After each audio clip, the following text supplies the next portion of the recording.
We're up bright and early. I watched Happy Gilmore 2 last night and slept on it and woke up this morning. And now I have just my few thoughts about it. Like a lot of y'all, well, I'm 33. Like a lot of y'all, you probably watched the first one when you were younger. So you have these maybe rose colored glasses. You might enjoy the first one more than you should. Because the first one, and I watched it again, it's actually a good movie. And I'm going to bring it up when I complain about the second one. But it's tough when you get older. We've all dealt with this. How much do I like this because of nostalgia, because of kind of the rose-colored glasses that come with youth, and how much is it that I like this because it's a good movie?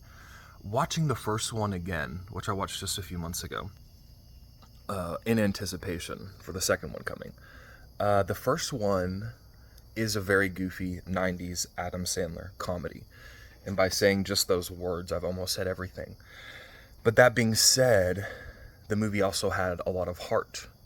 The story was cool. And I'm sorry, the lighting is crazy because it's still very early here. The story was cool because it's something we all identify with. The idea that maybe we're a failure in ways, but maybe we're special in a way we don't expect.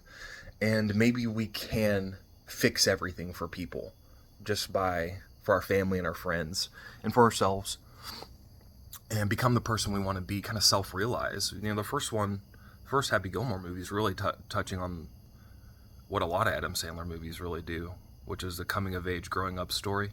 Maybe that's because Adam Sandler kind of has to play an immature character because it's comedy, right? So he has to start like that. And at the end, you just get the glimpse of the mature Adam that's coming, but you don't actually have to live with that Adam. And so that way the movie can be funny and also uplifting because I just woke up one of my puppies.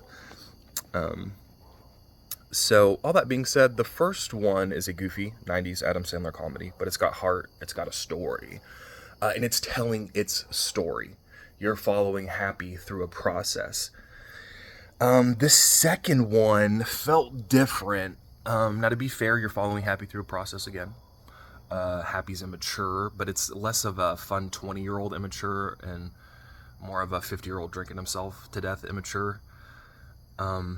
Just a side point, it's really tough when you're remaking a movie from back in the day and you bring in the character back and you make him a broken, depressed mess who, in this case, spoiler alert, it happens really early though, has killed his own wife in a tragic accident. It's like, do we really have to do that? Who's writing? And I guess Adam's writing it, right? Adam wrote this. Why'd you write that? That's not fun. I liked the first movie. I liked Virginia. Instead of so many, and I think I heard, after I watched it, the guy with the black leather jacket, he's a great movie reviewer. You probably know who I'm talking about. And he brought up the good point that there were too many kids in the movie, too many sons. This will all lead me to my final point. I'll tell you why you can appreciate this movie in one of two ways, and why in one way it's way more easy to appreciate than the other, and it's a bigger point about our society. Way too many sons. Just have the daughter and dial in on that relationship and let the movie tell its own story.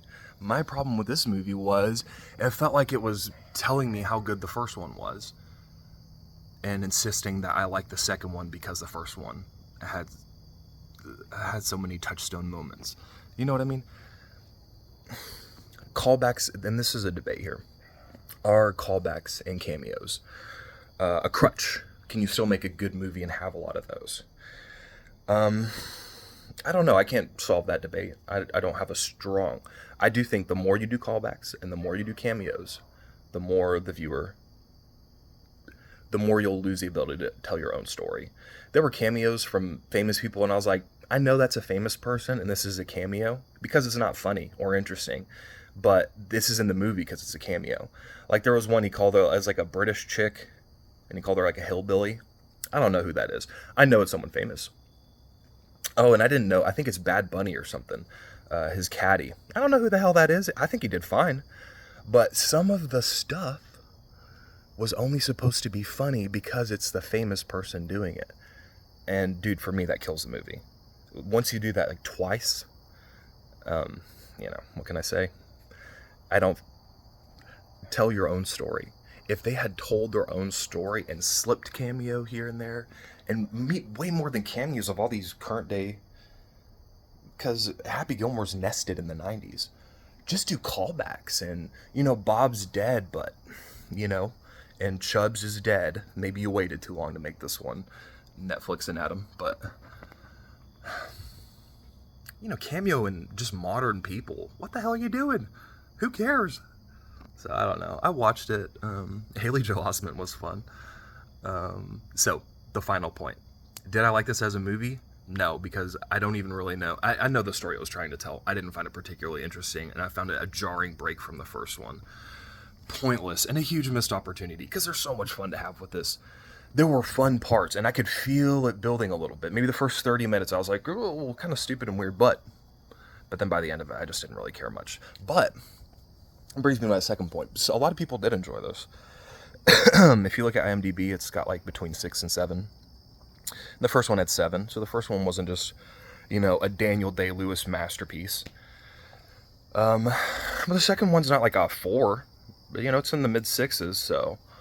And I found myself seeing where maybe this came from, and for me, I think it would be more of, this is not a good review based on this being an interesting piece of storytelling, but that it's a cultural touchstone thing, or as South Park called it, memberberry. This is memberberry slop, memberberry porridge. I think it was tell your own story. If you're going to make a movie, tell your own story. The first one was great. All you did was make it weird. Because now when I watch it, I know, Virginia's going to get murdered by Happy. You hear that? It's a wasp. Or a bee or something. He's loving that light. Can you believe they did that? What are you doing? This happens to me all the, like watching those Jurassic Park movies where it turns into the thing with they have to storm Apple headquarters in the Swiss Alps. There's dinosaurs loose on Earth. What are you doing? And I'm 33, I like to think I'm smart, but part of that is knowing how stupid I am.